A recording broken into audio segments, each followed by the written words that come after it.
Kompas Bisnis hadir untuk Anda bersama saya Asri Gunawan. Saudara, 20 Januari 2025 bukan hanya sejarah bagi Amerika Serikat, tetapi juga lembaran baru bagi dunia. Kita sama-sama ambil nafas dulu, dengar baik-baik. Donald Trump kembali dilantik sebagai Presiden Amerika Serikat untuk kali kedua. Yes, Amerika Serikat kembali di bawah kendali Donald Trump. Tapi apakah hanya Amerika Serikat saja yang berada dalam genggaman Trump? Secara tidak langsung, dunia juga iya loh, lewat kebijakan-kebijakan yang berdampak langsung. Lalu apa karakter Trump yang bisa dipelajari di masa lampau saat ia menjabat pertama kali sebagai Presiden Amerika Serikat di tahun 2017? Jawabannya adalah tarif. Indonesia adalah salah satu negara yang pada masa lalu ini dibilang curang oleh Trump karena neraca dagang Amerika ini tekor terus oleh Indonesia. Nah, Indonesia tidak sendiri saudara, ada negara-negara lain yang Trump ini nggak suka menjadi Presiden Amerika Serikat lagi. Apakah Trump ini menggenggam nyawa dunia? Kita ke data berikutnya. Cinta mati pada tarif. Watak dan karakter Trump sudah terkenal lewat caranya memimpin Amerika Serikat selama 4 tahun lamanya, berakhir 4 tahun lalu. Tarif adalah peluru yang hampir selalu dipakai Trump bagi banyak negara mitra dagang. Saat kampanye saudara janjinya sama. Tarif adalah kunci yang diyakini membuat Amerika berjaya di peta dagang dunia. Tetapi peluru ini membuat meriang banyak negara di dunia karena kena imbas. Lalu apa janji Trump? Pertama, getok tarif 100% bagi negara yang sepakat meninggalkan dolar Amerika Serikat. Kemudian BRICS adalah negara yang berencana memutus ketergantungan pada dolar. Di Januari ini Indonesia bergabung ke BRICS. Nah, itulah kenapa Kompas Bisnis juga bilang Indonesia ini punya nyali besar menghadapi Amerika meski ini pasti dengan strategi. Lalu siapa musuh bebuyutan Trump? Mudah sih jawabnya, Tiongkok. Nah, Trump ini akan menaikkan tarif impor barang asal Tiongkok jadi 60% secara umum, bahkan menjadi 100% khusus untuk produk otomotif. Kalau Tiongkok kena getok, sudah pasti dua pilihannya nih. Balas Trump sembari cari pasar baru juga, kemudian Kanada dan Meksiko juga akan digetok tambahan tarif 25%. Trump juga punya sentimen negatif pada dua negara ini loh karena masalah jasa.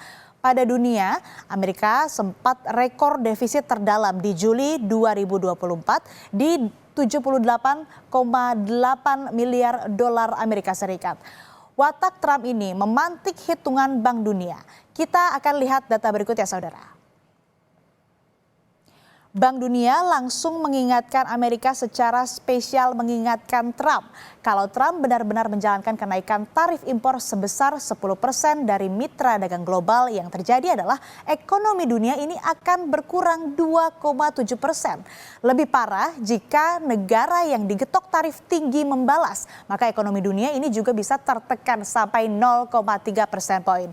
Inilah kenapa judulnya, apakah Trump juga menggenggam nyawa ekonomi dunia? Dampak apa yang terjadi pada Indonesia kalau perang dagang di dunia kembali terjadi? Ekspor akan melemah karena permintaan global juga menurun. Banyak negara saling mengeluarkan kebijakan proteksi. Trump ini dulu pernah bilang Indonesia curang. Bagaimana hubungan dagang antara Indonesia dan Amerika? Kita lihat data berikutnya.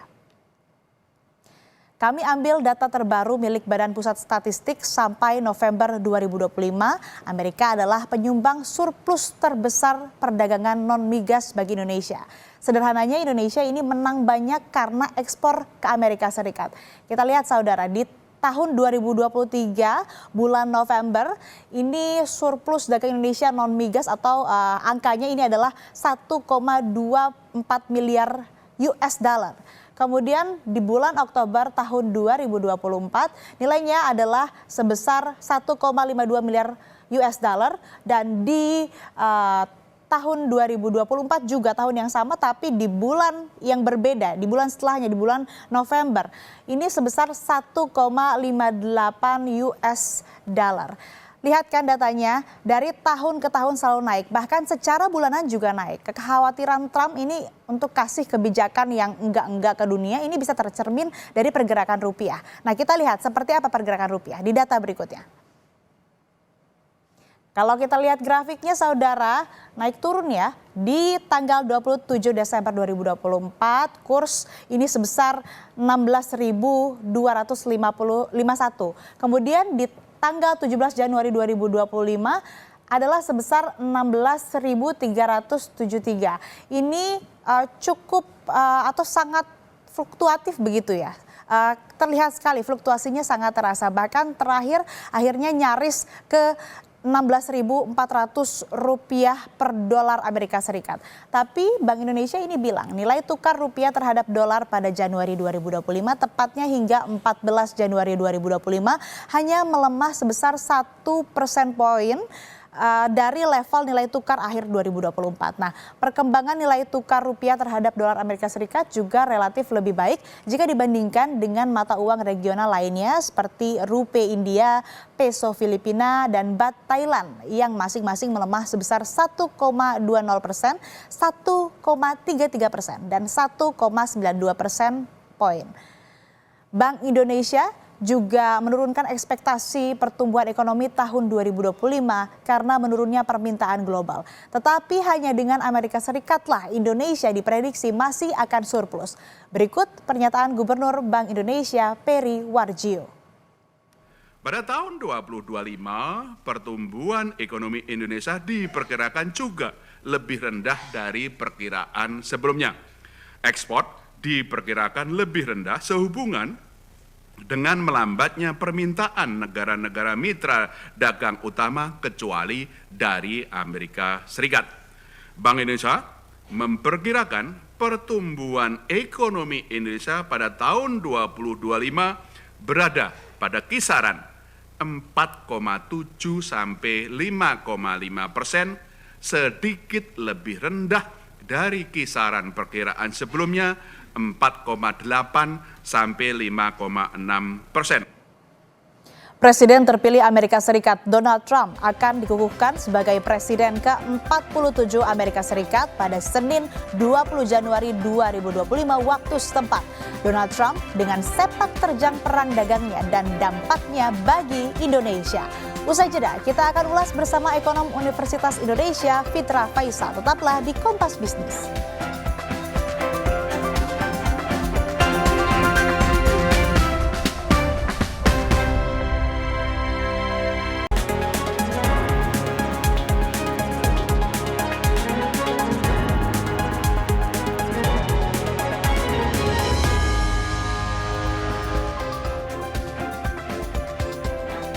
Presiden terpilih Amerika Serikat Donald Trump akan dikukuhkan sebagai Presiden ke-47 Amerika Serikat pada Senin 20 Januari 2025 waktu setempat. Donald Trump dengan sepak terjang perang dagangnya dan dampaknya bagi Indonesia. Kita akan ulas bersama ekonom Universitas Indonesia Fitra Faisal. Selamat pagi Mas Fitra, apa kabar? Selamat pagi Mbak Asri, kabar baik. Mas, ini kan Trump kembali jadi presiden. Bank Dunia ini menurunkan prospek pertumbuhan global kalau perang dagang ini atau perang tarif kembali pecah. Nah, jadi gimana nih proyeksi ekonomi Indonesia di tahun ini? Di angka berapa, Mas Fitra? Ya, kalau dalam tafsir Protagoras, hidup itu kan relatif ya. Kalau kita melihat perspektif Trump itu juga pasti ada risiko dan peluang. Untuk Indonesia sendiri sebenarnya kalau kita melihat pertumbuhan ekonomi di tahun ini, tahun 2025 ini masih cukup resilient ya. Masih bisa di atas 5%. Kita atau forecast technical kami itu masih menunjuk angka 5,05% ya. Dan bahkan bisa 5,1% kalau memang pemerintah mampu untuk kemudian mengelola fondasi ekonomi domestik dengan baik. Tetapi tentu ada peluang juga untuk kemudian itu anjlok di bawah 5% karena sudah ada beberapa lembaga di internasional ya, tidak hanya World Bank tapi juga ada beberapa lembaga yang lain seperti misalnya Nomura dan saya juga melihat Fitch Rating yang mana itu mengekspektasikan ekonomi Indonesia itu 4,9%. Nah, jauh di bawah target pemerintah yang 5,2% di tahun ini. Nah, salah satu pemicunya tentunya juga guncangan global ya yang bisa jadi disebabkan oleh Trump. Karena ketika Trump terpilih ya semenjak dari bulan November, kita sudah melihat tekanan demi tekanan ya terjadi di emerging markets. Bahkan foreign fund sekarang posisinya adalah sudah menganggap bahwa emerging markets ini menjadi lebih beresiko dibanding sebelumnya. Nah, ini adalah tantangan-tantangan yang harus kita ambil atau kita lihat di jangka pendek. Nah, kenapa bisa seperti itu sih sebenarnya? Kalau untuk perekonomian domestik Amerika Serikat sendiri, sebenarnya di tangan Trump itu ada posisi untuk yang lebih baik di tahun 2025 ya, dengan Make America Great Again dan kebijakan-kebijakan fiskal ekspansif ala Trump itu pasti akan memicu pertumbuhan ekonomi di Amerika Serikat. Tetapi masalahnya ketika Amerika Serikat tumbuh, itu menyedot sumber daya dari emerging markets juga. Jadi foreign fund sekarang sudah melihat bahwa prospek pertumbuhan ekonomi Amerika Serikat sedang di jangka pendek ini itu meningkat ya, sehingga kemudian mereka mengambil alih ya kepemilikan modalnya di emerging markets, terutama dari sisi portofolio, kembali lagi deras masuk ke Amerika Serikat. Di sisi yang lain kita juga melihat bagaimana kebijakan-kebijakan ala Trump ini juga akan memicu inflasi. Nah, ini juga yang kemudian membuat the Fed itu sepertinya agak setengah hati ya untuk menurunkan suku bunganya di tahun 2025 ini. Dari sebelumnya ekspektasinya adalah 5 kali penurunan suku bunga, ini kemudian dari risalah yang kita lihat di bulan Desember kemarin, mereka masih sangat antisipasi faktor inflasi sehingga forecastnya untuk the Fed itu maksimum 2 kali. Bahkan bisa jadi tidak menurunkan suku bunganya sama sekali, melihat dari prospek inflasi dari Amerika Serikat itu sendiri. Dan pada akhirnya kita melihat kenapa rupiah ini tertekan, karena dengan demikian maka bond market di US kalau kita lihat semenjak dari bulan November itu yieldnya naik terus. Ketika yieldnya naik terus berarti ini kemudian memiliki semacam ruang sedot ya untuk kemudian tadi emerging market selain memang menuju safe haven US, prospek pertumbuhan ekonomi tinggi, tetapi juga dari sisi return dari bond yield itu juga meningkat juga seiring dengan terpilihnya Trump. Ini juga kemudian memperparah ya kondisi rupiah. Nah, kemarin sebenarnya Bank Indonesia sudah memutuskan untuk menurunkan suku bunganya dan kita juga sempat khawatir bahwa ini akan mengacaukan prospek rupiah ya di jangka menengah panjang. Tetapi untungnya inflasi di Amerika Serikat kemarin masih sesuai dengan perakiraan. Tetapi tidak ada yang bisa mengantisipasi nanti apa yang Trump katakan ya di setelah inaugurasi ini, itu yang bisa jadi memicu gejolak pasar. Dan tentunya yang sangat kita khawatirkan adalah bagaimana jika Trump kemudian memang betul-betul mengeksekusi ya kebijakan-kebijakan tarifnya ya terutama terhadap China, itu pasti akan ada disrupsi dari rantai pasok dunia juga gitu, Mbak Asri. Bicara soal kebijakan, sebetulnya apa sih kekuatan ataupun juga kelemahan kebijakan tarif ini sampai seakan-akan Trump ini seperti cinta mati begitu, Mas Fitra? Ya, berbeda dengan Biden dan juga Obama ya sebelumnya, bahwa kita masuk ke klaster Demokrat, mereka kebijakan-kebijakannya adalah kebijakan-kebijakan yang sifatnya lebih multilateral. Bagaimana Obama dulu dengan Trans-Pacific Partnership dan juga Biden dengan Indo-Pacific Economic Framework, dua-duanya sama-sama kebijakan multilateral, tapi kebijakan yang sebenarnya juga ingin menandingi China, ya tetapi secara tidak langsung. Tetapi Trump sama sebenarnya bagaimana stance Amerika Serikat selama ini semenjak tahun 2000-an awal itu selalu sama dengan China, yaitu ingin berkompetisi. Bedanya kalau Demokrat lewat jalur multilateral seperti yang saya sampaikan tadi, bagaimana Trans-Pacific Partnership dan Indo-Pacific Partnership Economic Framework itu tadi tidak melibatkan China, tetapi melibatkan negara-negara Indo-Pasifik dan juga negara-negara Asia yang lain. Artinya dia ingin berkompetisi dengan China. Tetapi Trump lewat jalur bilateral. Nah, senjata bilateral itu adalah lewat jalur tarif, gitu kan. Jadi ala koboi. High Noon. Jadi memastikan bagaimana negara-negara lain secara bilateral itu mampu untuk kemudian bernegosiasi secara keras dengan Trump. Memang ini di satu sisi ada risikonya, tetapi di sisi yang lain kalau kita kembali lagi kepada periode pertama Trump, di akhir-akhir periode Trump itu kita sebenarnya Indonesia hampir saja membuat semacam limited trade deals ya dengan strategi-strategi bilateral yang di Trump lancarkan. Memang dia mengancam, tapi di sisi yang lain selalu membuka peluang negosiasi. Sehingga bisa jadi ini menjadi peluang kita juga ya untuk kemudian masuk ke Trump.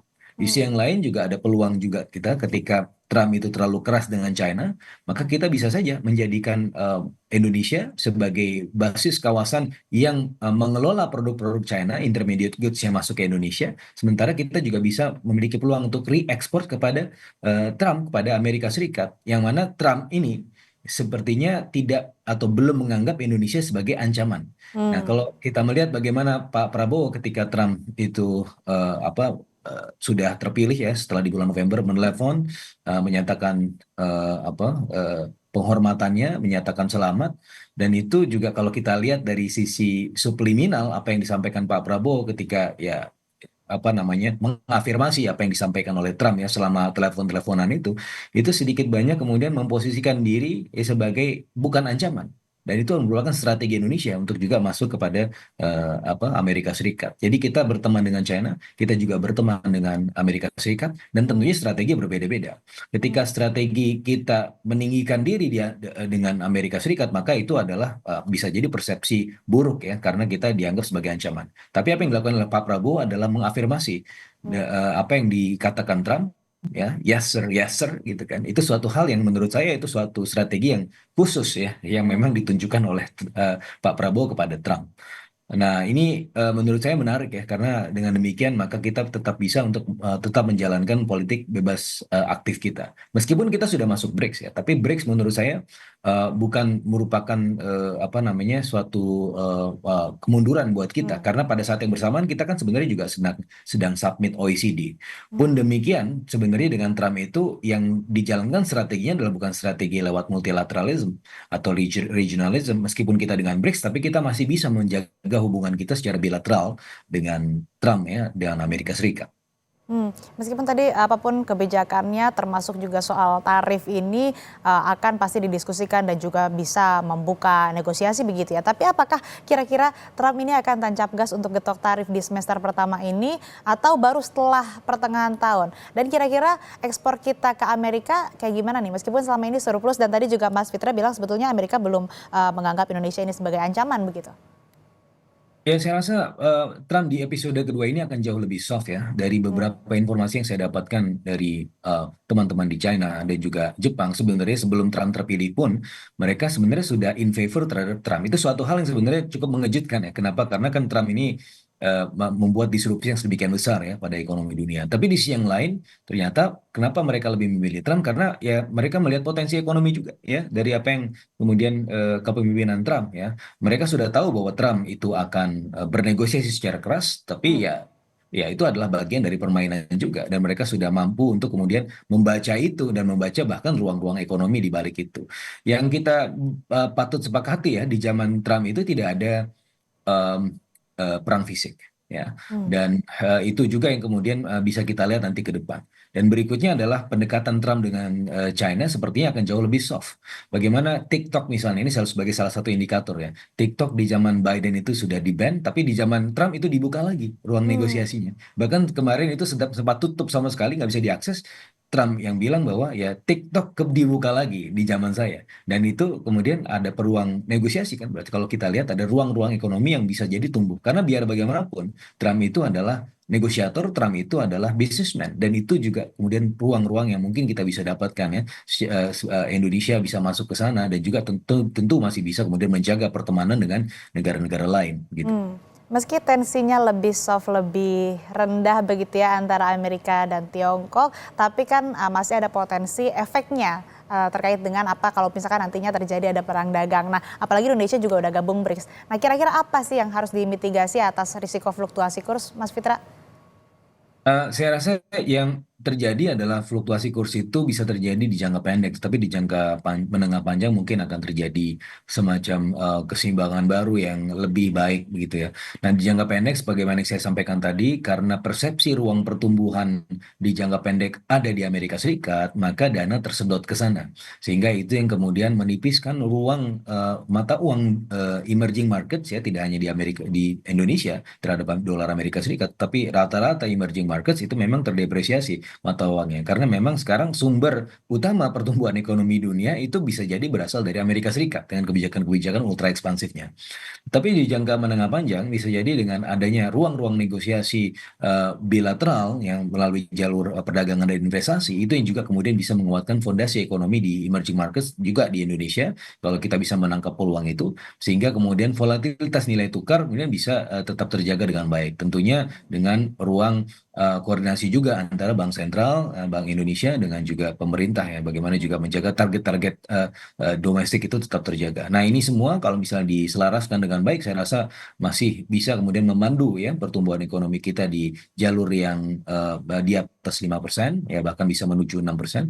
Dan di sisi yang lain, inflasi dan juga prospek kemudian nilai tukar masih tetap terjaga gitu. Tapi saya masih melihat bahwa forecast kita ya untuk nilai tukar di tahun ini memang tidak akan masuk kembali ke 15 ribuan.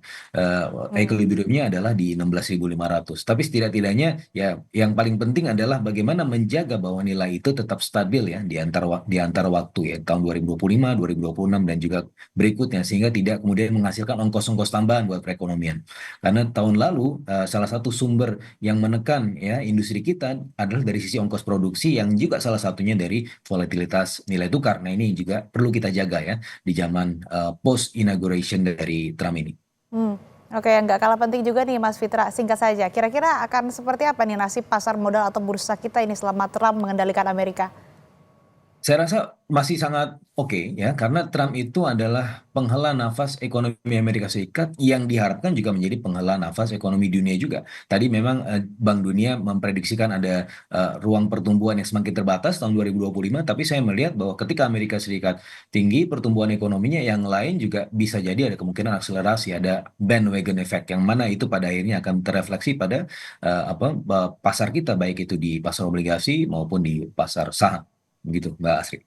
Baik, artinya dengan kembali terpilihnya Trump sebagai Presiden Amerika Serikat untuk periode kedua ini, prediksi ataupun juga yang bisa dibaca ini mungkin antara perang dagang ataupun juga potensi perang dagang dengan Tiongkok ini akan lebih soft. Kemudian kalau dampaknya terhadap Indonesia tadi kurs masih terjaga, kemudian juga terkait dengan pasar modal ini masih oke-oke aja begitu ya. Tapi memang harus diwaspadai khususnya juga tadi soal kebijakan getok tarif begitu yang ini akan tentunya berdampak meskipun selama ini selalu masih surplus begitu ekspor yang dilakukan oleh Indonesia ke Amerika. Baik, terima kasih Mas Fitra Faisal, ekonom Universitas Indonesia telah bergabung bersama kami di Kompas Bisnis. Sehat selalu.